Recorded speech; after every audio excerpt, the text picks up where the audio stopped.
ಲಂಚ ಪಡೆಯುತ್ತಿದ್ದಾಗ ಲೋಕಾಯುಕ್ತ ಬಲೆಗೆ ಬಿದ್ದ ಪಿಡಿಒ ಶಶಿಧರ್ ಪಾಟೀಲ್. ಜಗಳೂರು ತಾಲೂಕಿನ ಪಲ್ಲಾಗಟ್ಟೆ ಗ್ರಾಮ ಪಂಚಾಯಿತಿ ಅಭಿವೃದ್ಧಿ ಅಧಿಕಾರಿ ಶಶಿಧರ್ ಪಾಟೀಲ್ ಈ ಸ್ವತ್ತಿಗಾಗಿ 25,000 ಬೇಡಿಕೆ ಇಟ್ಟಿದ್ದು ಮುಂಗಡವಾಗಿ 10,000 ಹಣ ಪಡೆಯುವಾಗ ಸೋಮವಾರ ಲೋಕಾಯುಕ್ತ ಪೊಲೀಸರ ಬಲೆಗೆ ಬಿದ್ದಿದ್ದಾರೆ.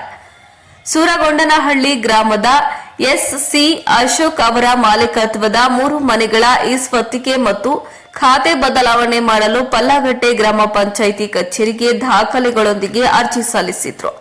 ಸಾಕಷ್ಟು ದಿನಗಳಾದರೂ ಈ ಸ್ವತ್ತು ಕೊಡದೆ ಪಿಡಿಒ ಸತಾಯಿಸುತ್ತಿದ್ರು. 25,000 ರು ಹಣಕ್ಕೆ ಪಿಡಿಒ ಶಶಿಧರ್ ಪಾಟೀಲ್ ಡಿಮ್ಯಾಂಡ್ ಮಾಡಿದ್ರು ಎಂಬ ಆರೋಪ ಕೇಳಿಬಂದಿದೆ.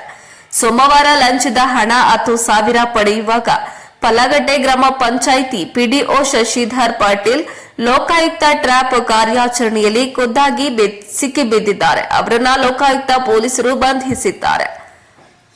ಈ ಕಾರ್ಯಾಚರಣೆಯು ಲೋಕಾಯುಕ್ತ ಎಸ್ಪಿಎಂಎಸ್ ಕೌಲಾಪುರೆ ಮಾರ್ಗದರ್ಶನದಲ್ಲಿ ಉಪಾಧೀಕ್ಷಕರಾದ ಕಲಾವತಿ ನೇತೃತ್ವದಲ್ಲಿ ಲೋಕಾಯುಕ್ತ ಇನ್ಸ್ಪೆಕ್ಟರ್ ಎಚ್ ಗುರುಬಸವರಾಜ್, ಪ್ರಭು ಬ ಸೂರಿನ ಸಿಬ್ಬಂದಿಗಳಾದ ಸಿಎಚ್ಸಿ ಆಂಜನೇಯ, ಸುಂದರೇಶ್, ಸಿಬ್ಬಂದಿಗಳಾದ ಮಲ್ಲಿಕಾರ್ಜುನ, ಲಿಂಗೇಶ್ ಸೇರಿದಂತೆ ಅನೇಕ ಸಿಬ್ಬಂದಿಗಳು ಆರೋಪಿ ಶಶಿಧರ್ ಪಾಟೀಲ್ ಅವರನ್ನ ವಶಕ್ಕೆ ಪಡೆದು ತನಿಖೆ ಕೈಗೊಂಡಿದ್ದಾರೆ.